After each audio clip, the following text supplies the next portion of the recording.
Hi friends, welcome to Malayali dine. ഇന്നത്തെ video നിങ്ങൾക്ക് തമ്പനയിൽ കണ്ടപ്പോൾ മനസ്സിലായി കാണും. നമ്മളിന്ന് തയ്യാറാക്കുന്നത് അവലോസ് പൊടിയാണ്. ചില സ്ഥലങ്ങളിൽ ഇതിനെ പൂരപ്പൊടി എന്ന് പറയാറുണ്ട്. അപ്പോൾ നമുക്കിത് എങ്ങനെ തയ്യാറാക്കാമെന്ന് നോക്കാം.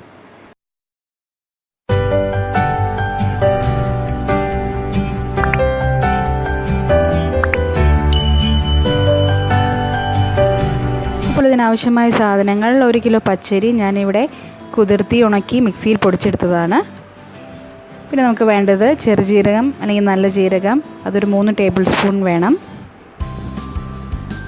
2 മുഴുവൻ തേങ്ങ ചിരകിയത്. ഇനി നമുക്ക് നമ്മുടെ പൊടിയിലേക്ക് ജീരകം ചേർത്ത് കൊടുക്കാം. 3 ടേബിൾ സ്പൂൺ ജീരകം ഇട്ട് കൊടുത്തു. അതിനുശേഷം നമ്മൾ ചിരകി വെച്ചിരിക്കുന്ന തേങ്ങ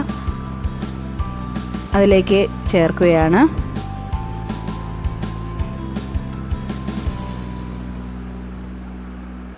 നമുക്കിതൊരു ഉരുളിയിലേക്ക് മാറ്റാം. ഇനി നന്നായിട്ട് ഇതെല്ലാം കൂടി തിരുമ്മി പിടിപ്പിക്കണം. തേങ്ങയും ജീരകവും ഈ പൊടിയിലേക്ക് എല്ലായിടത്തും ആവുന്ന രീതിയിൽ അതിൻ്റെ എല്ലാ ഭാഗത്തേക്കും നമ്മളിതിനെ കൈകൊണ്ട് ഇതുപോലെ തിരുമ്മി പിടിപ്പിക്കണം.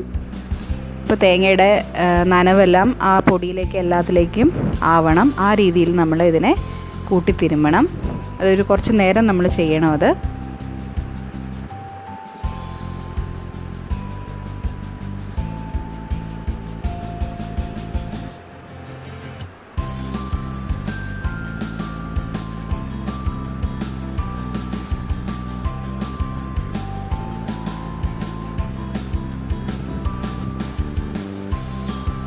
ഒരു 15 മിനിറ്റോളം നമ്മൾ ഇതുപോലെ ഇങ്ങനെ നന്നായിട്ട് മിക്സ് ചെയ്തെടുക്കണം.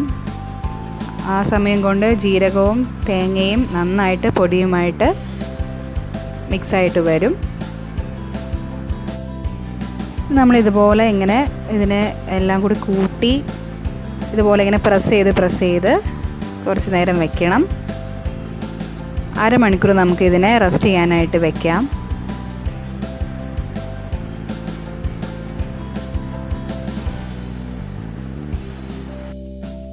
അരമണിക്കൂർ കഴിഞ്ഞു. ഇനി നമുക്ക് ഒരു ചൂട് കട്ടിയുള്ള ചീനച്ചട്ടി എടുത്ത് ചൂടാക്കാൻ വയ്ക്കാം.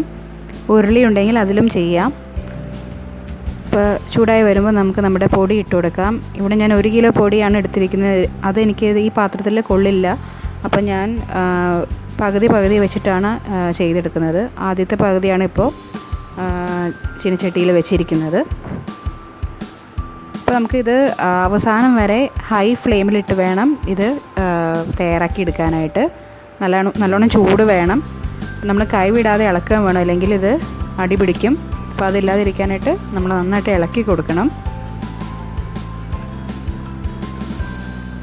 ഏകദേശം ഒരു മണിക്കൂറോളം വേണ്ടി വരും നമുക്കിത് തയ്യാറാക്കി എടുക്കാനായിട്ട്.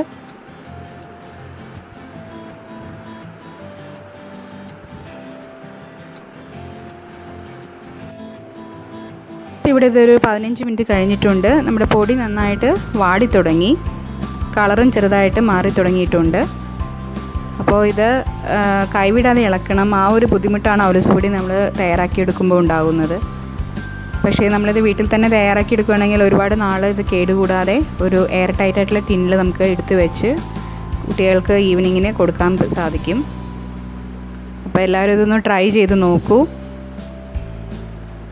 ഇപ്പോൾ ഇവിടെ ഒരു 35 മിനിറ്റായി. നിങ്ങൾക്ക് നോക്കിയാൽ അറിയാം ഇതിൻ്റെ കളറ് ചേഞ്ചായി വരുന്നത്. ഇതിലിട്ടിരിക്കുന്ന തേങ്ങ അത് നന്നായിട്ട് മൊരിയണം. അതാണ് ഇതിൻ്റെ പാകം എന്ന് പറയുന്നത്.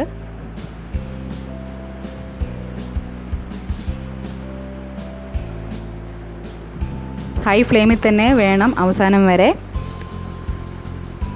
ഒരു മണിക്കൂർ അടുക്കാറായി. ഇപ്പോൾ നോക്കിയാൽ അറിയാം നന്നായിട്ട് ഇത് ഒതുങ്ങിയതായിട്ട് കാണാം. അതുപോലെ ഇതിൻ്റെ തേങ്ങ നന്നായിട്ട് മൊരിഞ്ഞ് വന്നിട്ടുണ്ട്. അപ്പോൾ ഇത് പാകമായി എന്ന് തന്നെ പറയാം. ഇതിൻ്റെ കളറെല്ലാം നന്നായിട്ട് ചേഞ്ചായും വന്നിട്ടുണ്ട്. ഈ സമയം നമുക്ക് തീ ഒന്ന് സിമ്മിലേക്ക് ഇടാം. അപ്പോൾ നമുക്ക് ഈ പൊടി വേണമെങ്കിൽ പഞ്ചസാര ഇട്ട് കഴിക്കാം, ഇല്ലെങ്കിൽ പഴം ചേർത്ത് കഴിക്കാം. അതും അല്ലെങ്കിൽ നമുക്ക് ഈ പൊടി കൊണ്ട് തന്നെയാണ് നമ്മൾ അവലോസ് ഉണ്ട ഉണ്ടാക്കുന്നത്. അപ്പോൾ അതിൻ്റെ വീഡിയോ ഞാൻ അടുത്ത് തന്നെ അപ്ലോഡ് ചെയ്യുന്നുണ്ട്. അപ്പോൾ എല്ലാവരും ഇത് ട്രൈ ചെയ്തതിന് ശേഷം ആ വീഡിയോയും കാണുക. അപ്പോൾ അവലോസ് കൊണ്ട് എങ്ങനെ ഉണ്ടാക്കാമെന്നും അതിലൂടെ നമുക്ക് കാണാൻ സാധിക്കും. അപ്പോൾ നിങ്ങളെല്ലാവരും ഇത് ട്രൈ ചെയ്ത് നോക്കുക. ഫീഡ്ബാക്ക്സ് അറിയിക്കുക, കമൻറ്റ് ചെയ്യുക, ഷെയർ ചെയ്യുക, ലൈക്ക് ചെയ്യുക. ഒപ്പം എൻ്റെ ചാനൽ സബ്സ്ക്രൈബ് ചെയ്യുക. Thank you for watching.